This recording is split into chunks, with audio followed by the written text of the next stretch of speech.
بسم الله الرحمن الرحیم. قسیم وریاخیل یم د اتل کرکټ اکاډمۍ مشر روزونکی. په لومړي سر کې خو د ملي سپورټ نه ډېره مننه چې د میډیا له لارې ځوانان تشویقوي او د کرکټ پوره معلومات ورسره شریکوي. نن زموږ معلومات دا موږ تاسو ته معلومات درکو د لیګ بریک بالینګ یا لیګ سپین.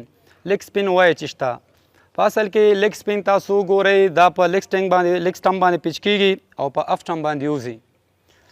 نو د دې ګریپ دا که تاسو وګورئ په نړۍ کې ډېر لیګ بریکران دي.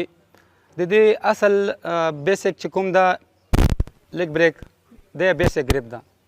که تاسو بیا نړۍ کې وګورئ یو لیجنډ روشینوان هغه به لږ داسې نه و خو دا ګوته به ورسره زیات سپورټ کوله دا ګوته.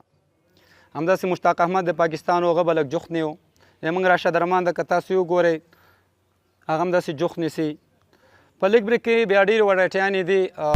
لیګ بریک ده، ګوګلي ده، پلیفر ده او همدغه شانتې تاسو که وګورئ سلایډر هم ورته وایي. خو نن سبا چې کوم زیات ډیمانډ سي ده د ګوګلي ده. په ګوګلي د لیګ بریکر هتیار یعنې د سټرینګ ده. نو زه به تاسو ته اول لیګ بریک وایم چې لیګ بریک څنګه کیږي. ریلیزینګ به زه تاسو ته تشریح کوم چې کوم ځای نه ریلیز کیږي او کوم ځای باندې یعنې فینش کیږي ختمیږي. لیګ بریک دا ګریپ ده، دلته نه سټارټ کیږي، دلته نه زه ریلیز کوم.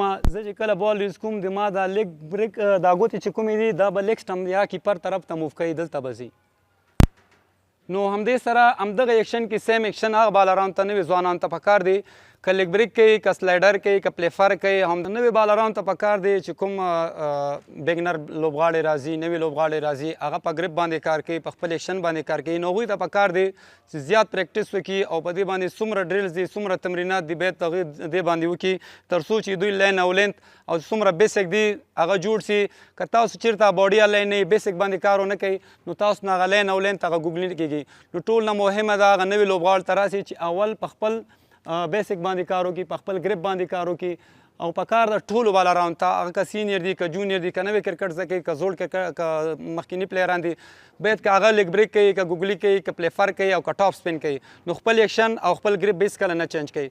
سیم ټو سیم په خپل ګریپ کې په خپل څنګه ګریپ یې ده، څنګه ریس پوزیشن ده، صرف په ګوګلي کې دلته نه راځي، دلته راځي. دا پمپ چې کوم یو ده په لیګ سټمپ پلو ځي، لیګ سلیپ پلو. نو سیم ټو سیم خپل ایکشن د ایکشن به نه چینج کوي. که چېرته ایکشن تاسو چینج پکې راولئ نو بیټسمین هم هغه ځای نه ریډ کوي. په اسانه سره تاسو هم پلیفر هم جج کولی سي، هم ګوګلي هم جج کولی سي او لیګ بریک هم. که تاسو سیم ایکشن کې وکړئ نو بیټسمین به دې سره ډېر مشکل سره مخ سي.